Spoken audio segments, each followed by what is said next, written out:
Here are two teams from each of the power conferences that are must-watch teams throughout the 2025 college football season. Let's throw it to the Big Ten. Welcome to the fold, to the Fighting Illini. Has anyone looked at their schedule? For starters, they're going to be 3-0 just off of their defense alone before they play at Indiana. And I'm not high on Fernando Mendoza like a lot of the other analysts are, the kid from Berkeley who transferred to the Hoosiers. I'm just saying that comparatively to Luke Altmaier, look, Illinois' quarterback Luke Altmaier made a huge step last season, and the epitome of that was their gutsy bowl win against South Carolina, where they were able to limit the big plays on defense and try not to turn the football over as much. If you can remember 2 seasons ago, Penn State, Illinois had a great shot to beat Penn State, but Altmaier just couldn't get out of his own way. So he's got that effective balance running and throwing the football, and they're going to be in a whole bunch of games, one-score type games in the fourth quarter. They play USC after Indiana and the Buckeyes a couple weeks after that. Both of those games at home. I gotta be honest, I'm having trouble picking exactly where that second loss for the Fighting Illini is going to come in that season. And if they do lose twice, I think 10-2 absolutely gets them in to the college football playoffs. So start taking Illinois seriously. I mentioned them earlier just now, but USC, I think the Trojans are fascinating in the 2025 season. First of all, they're going to start the season 4-0, just based off of the talent that they have on their roster and the disparity to who they play. And that's going to be before they head into that Urbana-Champaign matchup to play the Illini. It's felt like Lincoln's team has missed a tackle in each of their big games, been a missed tackle away in their big losses each of the last 3 years. Remember, against Utah in the Pac-12 championship game, they couldn't tackle anybody, and Heisman, Caleb Williams' season, and they couldn't get that done against Utah twice in that year. They couldn't stop Dylan Johnson the year after that against Washington. Last year, they couldn't close it out against Michigan or Penn State. So is Jordan Mailata the type of quarterback that can be the difference? And when they get into that inevitable one-score game in the fourth quarter, I think 3 or 4 of those are coming. What will they be in those moments? Because that's the ceiling that will be ultimately determined for USC. Remember, they're playing Michigan and Notre Dame on the road, at Oregon, at Outson, but each of those teams are not who they have been the last 2 to 3 years. They lost elite talent to the NFL and will have newly installed starting quarterbacks. In the Southeast Conference, will the real LSU Tigers please stand up? Here we go. Harold Perkins is back. The all-world athlete is back in the middle and edge of that defense after that injury that was able to unfortunately end his season last year. People were expecting him to enter the NFL draft without that injury. Their star quarterback, Garrett Nussmeier, they brought in Patrick Payton from Florida State. The receiving core is dynamite. They grabbed 10-touchdown hauler and Nick Anderson from the Oklahoma Sooners. He's on the outside with other threat Aaron Anderson. The only thing standing in Brian Kelly's first trip to the college football playoff is an SEC schedule. And I'm saying that with a straight face, not to be funny in the slightest. I am dead serious. It's an SEC schedule. When we talk about the second-tier teams of the SEC behind Bama, Georgia, and Texas, the ultimate question is, what will happen if you play one of them? Each of the last 3 years, LSU has been 6-2 heading into a matchup with the Alabama Crimson Tide. In 2022, they beat Alabama in double overtime. And then each of the last 2 seasons, they've been 6-2 playing Alabama and watched Jalen Milroe run by them and be dancing in the end zone for 4 rushing touchdowns each of the last 2 years. So some way, somehow, LSU will be 6-2 heading into Tuscaloosa on November 8th for what will be a night game. That's going to be a team to watch. If you don't believe me, they won't be 6-2. Let's just see. Maybe it doesn't happen, but I practically guarantee it that they're going to be 6-2.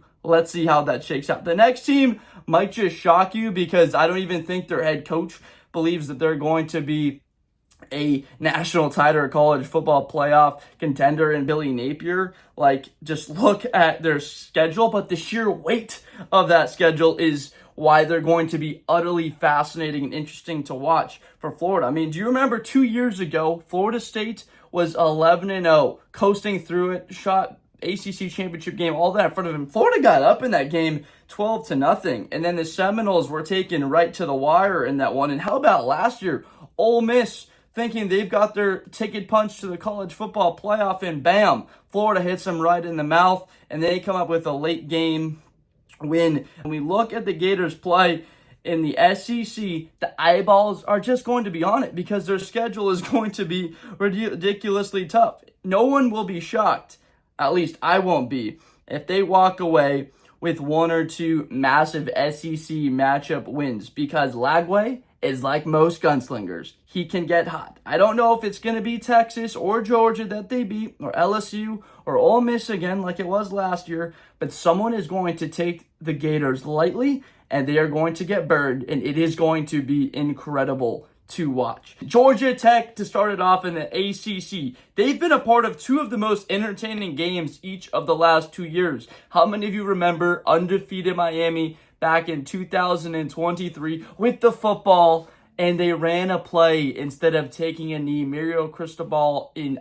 unbelievable loss against Georgia Tech. They end up scoring a touchdown, win that game before time expires. Last year, 8 overtimes, Georgia Tech with 4 chances to win it in a 2-point conversion shootout against the Carson Beck-led Georgia Bulldogs. They fall just short, but Brent Key, my goodness, did he have his team prepared to win that game. Going into the 2025 season, Georgia Tech really has that balance with their quarterback, Haynes King. They just need him to be a little bit more truly balanced. Their toughest 2 games of the year are against Clemson and Georgia. Neither of them are going to be road games because that Georgia game is now a neutral site matchup at Mercedes-Benz Stadium versus the Dogs. They take care of business on the road at Colorado in week 1, then they're off to the races. I would be surprised if they went 10-2 and had a realistic argument of getting into the college football playoff, and that would only be made easier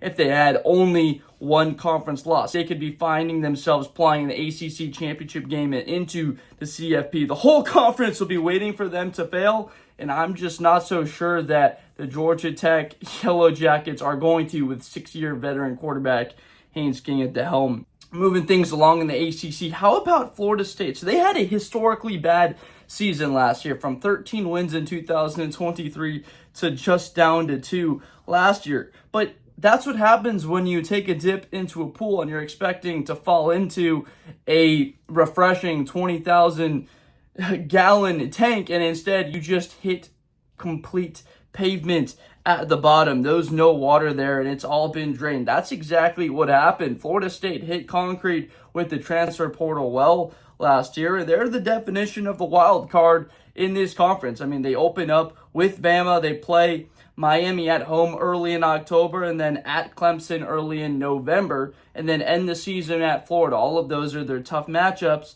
and those are going to be even more difficult because they're at a disadvantage in the quarterback position in each of those 4 games. Obviously, they don't have the luxury of a Jared Verse and Braden Fisk in the middle of that defense. The big boys on the outside in Johnny Wilson and Keon Coleman receiving the ball from Jordan Travis like they were a couple of seasons ago. But Tommy Castellanos, Mike Norvell is a good coach. I think it's a likely turnaround for them to be something like 8-4 type of season, and for Norvell to be out of the hot seat. Look, I think that they go into that Clemson game with a 6-2 record, 4-1 in the conference, and my goodness, they're going to have everything in front of them in that matchup against the Tigers if they are 4-1 in the conference heading into that November showdown. In the Big 12, by far the most competitive conference in college football. Right now, you could say 8 teams, half of the conference is going to have an argument to win it, and I would listen. I would absolutely understand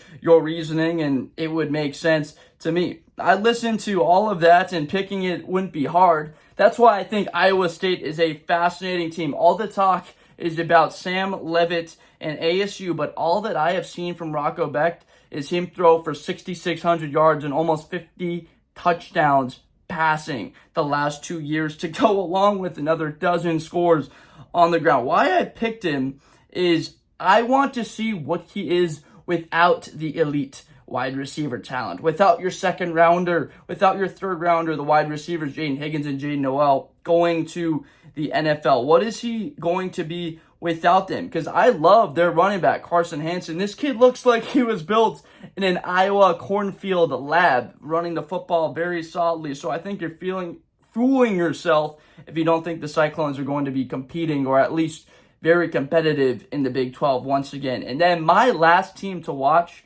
in the Big 12 in this whole group of teams on the season is Kansas State. Let's see about this kid who Kansas State said they wanted to see him be their starting quarterback over Will Howard. They said, Will, it's okay if you just run up there to Ohio State. Well, Will goes on to set the record for completion percentage in Ohio State history. He wins a national championship, etches himself into Buckeyes lore in history. And what did Kansas State get out of it? Well, so far, they've got a young quarterback that had a very up and down season. Look, a lot of that was up and down last year, but it was mostly down in their big matchups against Houston, Arizona State, and BYU, where he had one combined touchdown to 6 picks in those 3 matchups against good Big 12 teams from a year ago.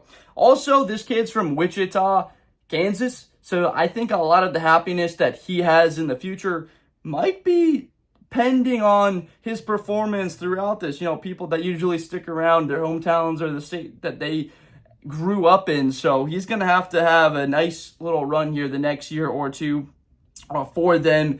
Remember, this Kansas State team was a Big 12 title winner just 2 seasons ago, back in 2022, under Will Howard, when they beat the runner-up TCU Horned Frogs in that game against Max Duggan. Obviously, TCU goes on to lose in the Natty to Georgia, but Chris Kleiman is going to have them prepared as well as they can be, and tackling Avery Johnson is going to be an incredible challenge. So they have a legitimate chance to do damage in the Big 12. Well, that is it. Those are the 2 teams from each of the conferences that you need to pay attention to, because it is going to be utterly climactic. It's going to be wild for this college football season, all of them having these huge matchups. And from the get-go, we see how some of them, like for example, Iowa State and Kansas State, notice how I picked them. Well, those teams play in week 1. So thank you so much for tuning in and watching. We're going to be sure to be coming out with a whole lot more football content very soon here. And make sure to subscribe for more in the future. And I will see you